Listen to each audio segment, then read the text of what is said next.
નમસ્કાર વિદ્યાર્થી મિત્રો, ધોરણ 9માં પ્રશ્નપત્રના માળખા પ્રમાણે જે રિવિઝન આપણું ચાલી રહ્યું છે એમાં આજે આપણે ચર્ચા કરીશું સેક્શન એ પ્રશ્ન નંબર 2, 3 અને 4 કે જે છે સંસ્કૃત પ્રશ્નોના સંસ્કૃતમાં જવાબ આપવાના રહે છે, જેમાં આજે આપણે ગદ્ય વિભાગના સંસ્કૃત પ્રશ્નોની ચર્ચા કરીશું.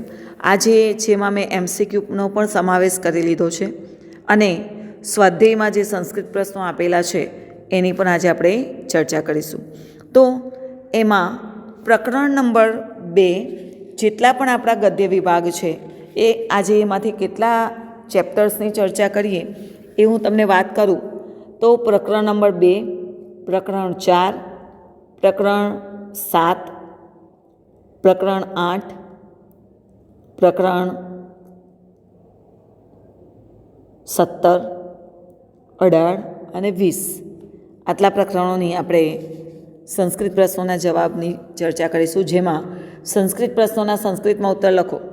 અધોદત્તેભ્યમ સંસ્કૃત પ્રશ્નાનામ ઉત્તરાણી સંસ્કૃત ભાષાયામ લિખત, જેમાં તમને કુલ 3 પ્રશ્નો આપવામાં આવેલા હશે અને તમારે કુલ 2 પ્રશ્નોના જવાબ લખવાના છે. એક પ્રશ્ન 1 માર્ક્સનો રહેશે. તો આજે આપણે સેકન્ડ લેશન કુલસ્ય આચાર, કુળનો આચાર, ફેમિલી ટ્રેડિશન જેને કહીએ છીએ, એ સરસ મજાની ચાટક શિશુની વાર્તા છે એના પ્રશ્નોની ચર્ચા કરીશું. પ્રથમ પ્રશ્ન છે તૃષા પીડિત શિશુ કશ્ય સમીપમ ગચ્છતિ, એટલે કે તડસથી પીડિત એવો શિશુ કોની પાસે જાય છે? તો આખા લેશનમાં આપણને ખબર છે કે એક તો ચાતક શિશુ છે, ખેડૂત છે, ખેડૂતનો પુત્ર જે વાત કરે છે એ છે, અને માતા છે. 3 જ પાત્ર અંદર આવે છે. તો અહીંયા ઓપ્શન આપેલા છે જનન્યાહ, નીડસ્ય, જલસ્ય અને ગગનસ્ય.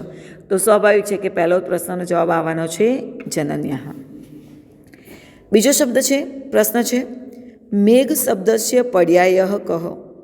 મેઘ એટલે વાદળ. તો અહીં જુઓ ઓપ્શન છે જલમ એટલે પાણી, વૃષ્ટિ એટલે વરસાદ, જલદહ એટલે વાદળ અને ગગનમ એટલે આકાશ. તો જલદહ એટલે કે જે પાણી આપે છે, દહ એટલે આપનાર, તો જલદહ એનો સાચો આન્સર થશે. સર્વે કિમ રક્ષિતવ્યમ, બધાએ શાનું રક્ષણ કરવું જોઈએ? તો તડાગહ, કુલાચાર, મેઘ કે શિશુ. તો આપણે લેશનનું નામ જ છે કુલસ્ય આચાર, તો બધાએ કુલાચારનું રક્ષણ કરવું જોઈએ. વૃદ્ધ કીદૃશ આસિત, વૃદ્ધ કેવો હતો? જે આ વાર્તામાં આવે છે કે વૃદ્ધનો પુત્ર, વૃદ્ધ ખેડૂતનો પુત્ર એની પાસે બેસીને વાત કરે છે ત્યારે એ કઈ હાલતમાં હતો? તો કે અંધ હતો, વિકલહ, મરણાસન કે સ્વસ્થ. એટલે વિકલહ એટલે અપંગ, મરણાસન મરણ પથાડીએ કે સ્વસ્થ તંદુરસ્ત. તો આપણને ખબર છે કે મરણ પથાડીએ હતો, મરણાસન. શિશુ કશ્ય પ્રતીક્ષામ કરોતી. હવે જોજો નીચે શબ્દોના ઓપ્શન આપેલા છે, એક જ શબ્દની વિભક્તિ આપેલી છે, તો કેવી રીતે શોધી શકાય? તો પ્રશ્ન કઈ વિભક્તિથી પૂછાયો છે? કશ્ય. પ્રશ્ન કશ્યથી પૂછાયો છે તો જવાબ પણ એ જ વિભક્તિમાં આવશે. એટલે ભલે ને આપણને મેઘસ્ય, મેઘાયો, મેઘમ કે મેઘેનો આપેલી હોય વિભક્તિ કે ભાઈ આ ચતુર્થી વિભક્તિ છે, આ દ્વિતીય છે, આ તૃતીય છે, ને આ ષષ્ઠી છે, કયો લખી? તો કે કશ્યથી પ્રશ્ન પૂછ્યો તો આન્સર પણ મેઘસ્ય જ આવે. પુનરપી શબ્દસ્ય ઉચિત સંધિ વિચ્છેદમ દર્શયત. પુનઃ પ્લસ અપી, જેમ આપણે સંધિની ચર્ચા કરી, એના નિયમોની ચર્ચા કરી. અગાઉના વિડીયોમાં આપણે સંધિના નિયમો સમજ્યા છે. તો પી પાછળ શબ્દ હોય, શોર્ટ મેથડ તમને સમજાવું છું, તો અપી જ શબ્દ આવે. જો પુનઃ પ્લસ અપી જ આવે તો અપીવાળો શબ્દ કેટલા છે? તો કે એક અહીં છે ને એક અહીં છે. હવે બીજી વસ્તુ કે પુનઃ શબ્દ છે એનો પુનો તો થવાનું નથી, એટલે આપણો રાઈટ આન્સર શું આવશે? પુનઃ પ્લસ અપી. આગળ વધીએ. આ જે ચેપ્ટર છે એના સંસ્કૃત પ્રશ્નોનું. અહમ તડાગ જલમ પાતુમ, ખાલી જગ્યા. હવે અહીંયા ક્રિયાપદ છે, કયો ક્રિયાપદ આવી શકે? તો એના માટે વિદ્યાર્થી મિત્રો આપણે સર્વનામનું એક ટેબલ ખૂબ જ સરળતાથી તૈયાર કરી શકીએ છીએ, અને એ તૈયાર કરવું જ પડે. અહમ, આવામ, વયમ, ત્વમ, યુવામ, યોયમ, સહ, તૌ, તે. હવે આની સાથે આપણે વર્તમાનકાળનો ક્રિયાપદ ઓપ્શનમાં આપેલો છે, તો આપણે વર્તમાનકાળનો પ્રત્યય જોઈન્ટ કરીશું. મી, વહ, મહ. એટલે કે વયમથી ક્રિયાપદ હોય તો મહથી જોડાય, આવામથી હોય તો વહથી, અને અહમ હોય તો મીથી. તો અહીં ખાલી જગ્યા જો અહમથી છે તો આપણો આન્સર કયો પ્રત્યય આવવો જોઈએ? મી વાળો, એટલે આવશે ઈચ્છામી. ખૂબ સરળ છે. સંસ્કૃત પ્રશ્નોની ચર્ચા કરીએ તૃષયા પીડિત કહ આસીત. તો સ્ટોરીમાં આપણને ખબર છે કે કોને તરસ લાગી હતી? તૃષયા પીડિત ચાતક શિશુ આસીત. તો કહની જગ્યાએ આપણે લખીશું ચાતક શિશુ. ચાતક શિશુ કિમ પાતુમ ન અર્હતિ, એટલે કે ચાતક શિશુ શું પી ન હતું શકતું? તો કે મેઘ જલમ. કિમ પાતુમ મેઘ જલમ પાતુમ ન અર્હતિ, કારણ કે વરસાદ પડ્યો નથી. નેક્સ્ટ, કૃષક પુત્રસ્ય દારિદ્ર્યમ કેન નષ્ટમ ભવિષ્યતિ, એટલે કે કૃષક પુત્રનું ગરીબાઈ દારિદ્રપણું શાનાથી નષ્ટ થશે? તો કેન શબ્દથી પૂછ્યું તો એનાથી જવાબ એ જ વિભક્તિમાં આપવાનો, ધન સ્યુ તેન. કૃષક પુત્રસ્ય દારિદ્ર્યમ ધન સ્યુ તેન નષ્ટમ ભવિષ્યતિ. કૃષક પુત્રેના માર્ગે કિમ પ્રાપ્તમ. હવે જુઓ, ત્રીજો અને ચોથો બંનેનો જવાબ તો સરખો જ છે, પણ વિભક્તિ અલગ લખવાની છે કે કૃષક પુત્રને માર્ગમાં શું મળે છે? તો કે કૃષક પુત્રેના માર્ગે ધન સ્યુતમ. અહીં આપણે સ્યુતમ લખીશું કારણ કે કિમથી આન્સર પૂછ્યો છે, પ્રશ્ન પૂછ્યો છે, એટલે આન્સર પણ સેકન્ડ વિભક્તિમાં આપવાનો છે. શિશો તૃષા કે નસ્તા, એટલે કે શિશુની તરસ શાનાથી છુપાય? તો લખવાનું શિશોહો તૃષા મેઘ જલેન નષ્ટા. હવે મેઘ જલેન કેમ લખીશું? કારણ કે કેનથી પ્રશ્ન પૂછ્યો છે. વિદ્યાર્થી મિત્રો, પ્રકરણ 2 અહીં પૂરો થાય. આગળ વધીએ. પ્રકરણ 4 જે વલ્લભી વિદ્યાસ્થાનમની વાત કરેલી છે. અહીં આપણે જોઈએ તો વલ્લભી વિદ્યાસ્થાનમમાં કયા સમયે કયા આચાર્ય થઈ ગયા, અને આપણી યુનિવર્સિટી જેને કહેવામાં આવે છે, લોકો દેશ વિદેશથી અહીં ભણવા આવતા હતા, બરાબર? તો એની સ્વાધ્યાયની ચર્ચા કરીએ. પ્રાચીન સમયે ગુર્જર રાજ્ય કહ વિશ્વવિદ્યાલય આસિત. તો કે પ્રાચીન સમયમાં ગુજરાત રાજ્યમાં કઈ વિશ્વવિદ્યાલય હતી? તો કે જેને આપણે ભણવાના છે, અભ્યાસ કરી રહ્યા છીએ, એ છે વલ્લભી વિદ્યાસ્થાનમ. લેશનનું હેડિંગ જ છે, એટલે અહીં આપણે ક્યાંય ગૂંચવાવાનો પ્રશ્ન થતો નથી. ઉપવેદાહ કતિ સંતિ. તો કે વલ્લભી વિદ્યાપીઠમાં કેટલા વેદોનો અભ્યાસ થતો હતો અને એના ઉપવેદો કેટલા હતા? તો કે 4 વેદો, 6 વેદાંગો, પુરાણ, ન્યાય, મીમાંસા, સ્મૃતિ, આયુર્વેદ, ધનુર્વેદ, ગંધર્વવેદ, અથર્વવેદ, 4 ઉપવેદા ચ સમાવિષ્ટા સંતિ. એટલે કે 4 ઉપવેદો હતા. વેદોના પણ 4 ઉપવેદો હતા. ભાષ્યકાર સ્કંદ સ્વામી કશ્યા શતાબ્દ્યામ સજ્જાત. એટલે કે ભાષ્યકાર સ્કંદ સ્વામી જે થઈ ગયા એ કઈ સદીમાં થઈ ગયા? તો કે ઈસવીસનની 4થી સદીમાં થઈ ગયેલા. તો અહીંયા આન્સર આવશે ચતુર્થ્યામ. વલ્લભી કેસામ રાજધાની આસિત. તો કે વલ્લભી જ્યારે 4થી સદીમાં ભાષ્યકાર થઈ ગયેલા ત્યારે આ ગુપ્ત વંશની પણ રાજધાની હતી, અને ગુપ્ત લોકોનો સમયગાળો હતો, પણ રાજધાની મૈત્રકોની હતી, મૈત્રક રાજાઓની રાજધાની હતી. મહાવીરસ્ય ઉપદેશ કેન નામના પ્રસિદ્ધ વર્તતી. કે મહાવીર બુદ્ધે જે ઉપદેશ આપ્યો એ કયા નામે પ્રસિદ્ધ થયો? તો કે આગમ નામે પ્રસિદ્ધ થયો. આગળ વધીએ. વલ્લભીનગરે મિલિતાયા જૈન સાધુનામ સમિતિ અધ્યક્ષ કહ આસિત. એટલે કે વલ્લભીનગરમાં મળેલા જૈન સાધુઓની સમિતિના અધ્યક્ષ કોણ હતા? તો નાગાર્જુન, જેને આગમને લેખનબદ્ધ કરવાનો પ્રસ્તાવ મૂકેલો. આગળ પ્રશ્ન જોઈએ. પ્રાચીન કાલાત વલ્લભી કસ્ય કેન્દ્રમ આસિત. પ્રાચીન સમયમાં વલ્લભી કોનું કેન્દ્ર હતી? તો અહીંયા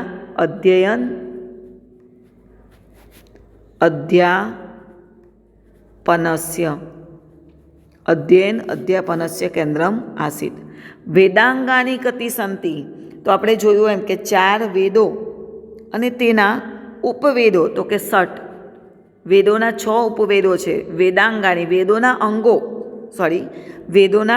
અંગો કેટલા છે? 7 વેદાંગાની સંતિ. શ્રી મલ્લવાદી સૂરી કહ આસિત. તો કે શ્રી મલ્લવાદી સૂરી કોણ હતા? તો એમાં આપણે જોઈએ કે 4થી શતાબ્દીમાં 2 પ્રસિદ્ધ આચાર્ય થઈ ગયેલા, સ્થિરમતી ગુરુમતી અને શ્રી મલ્લવાદી સૂરી. તે શ્રી મલ્લવાદી સૂરી કયા ધર્મ સાથે સંલગ્ન હતા? તો કે જૈનાચાર્ય આસિત. શ્રી મલ્લવાદી સૂરી જૈનાચાર્ય આસિત. ભગવત મહાવીરસ્ય જન્મ કદા અભવત. તો જ્યારે ભગવાન મહાવીરનો જન્મ થયેલો કે કયો સમય હતો? ખ્રિસ્તાત પૂર્વ પ્રાયઃ પંચમ શતાબ્દ્યામ.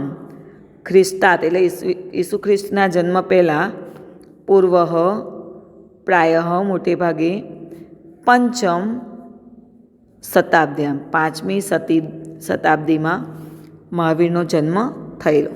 જૈન સાધુનામ સમિતો કશ્ય લેખનસ્ય પ્રસ્તાવ અભવત.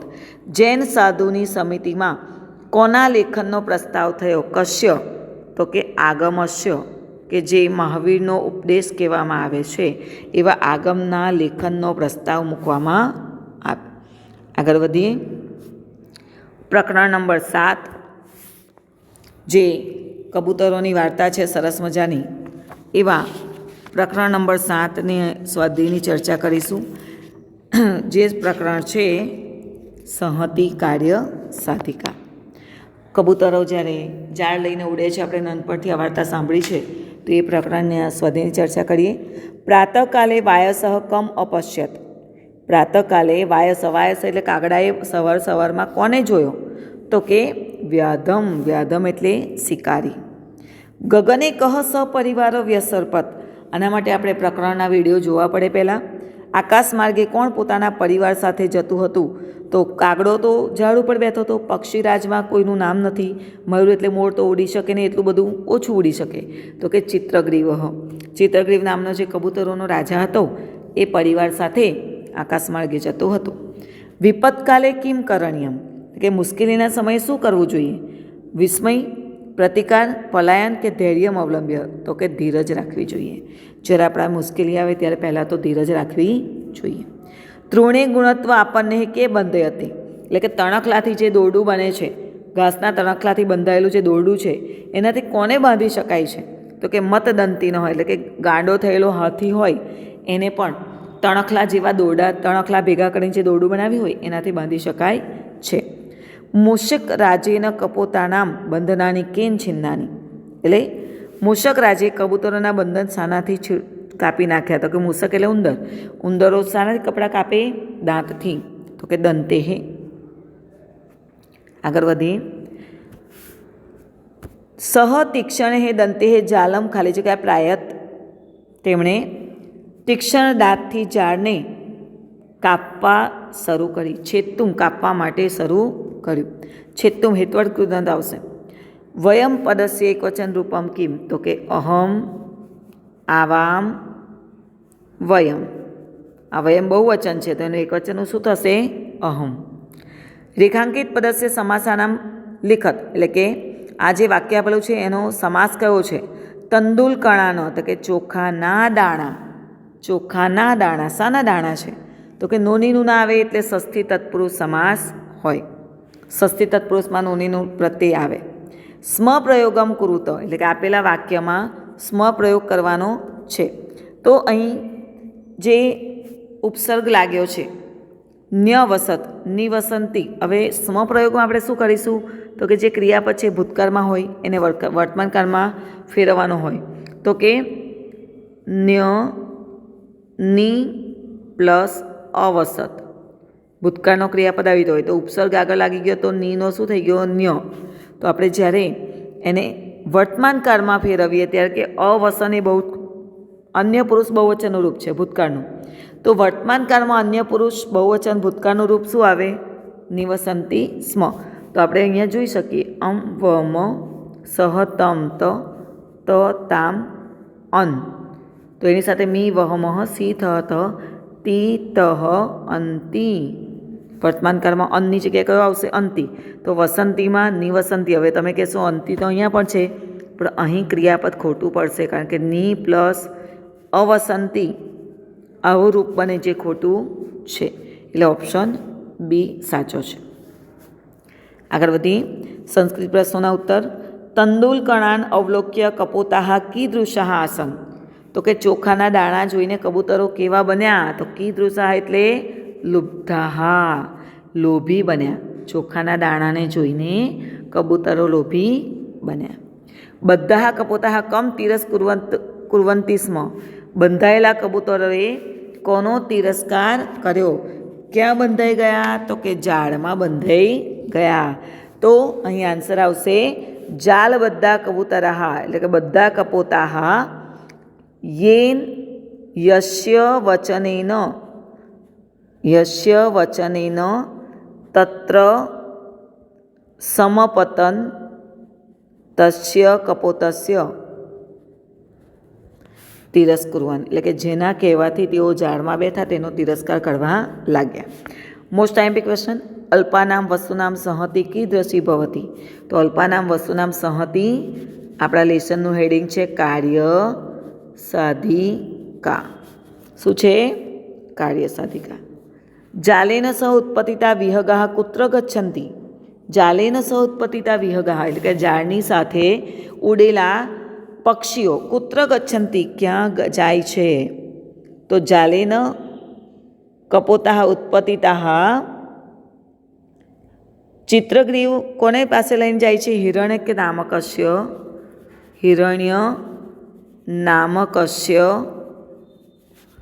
મૂષક રાજસ્ય સમીપે ગચ્છન્તિ. મૂષક રાજસ્ય સમીપે ગચ્છન્તિ. મોસ્ટ ટાઈમ્પી ક્વેશ્ચન છે નેક્સ્ટ, ભૂતલે શંકાભિ કિમ આક્રાંતમ ભવતી. પૃથ્વી પર શંકા કરવાથી શું પ્રાપ્ત થતું નથી? ભૂતલે શંકાભિ પાનમ ચ દુર્લભમ અન્નમ ચ પાનમ આક્રાંતમ ભવતી. તો કે જો શંકા કરવામાં આવે તો કે અન્ન અને પાણી મેળવી શકતા નથી, ન ભવતી. અહીં આપણે 3 પ્રકરણોના પ્રશ્નોની ચર્ચા કરી. હવે આવનારા વિડીયોમાં ફરી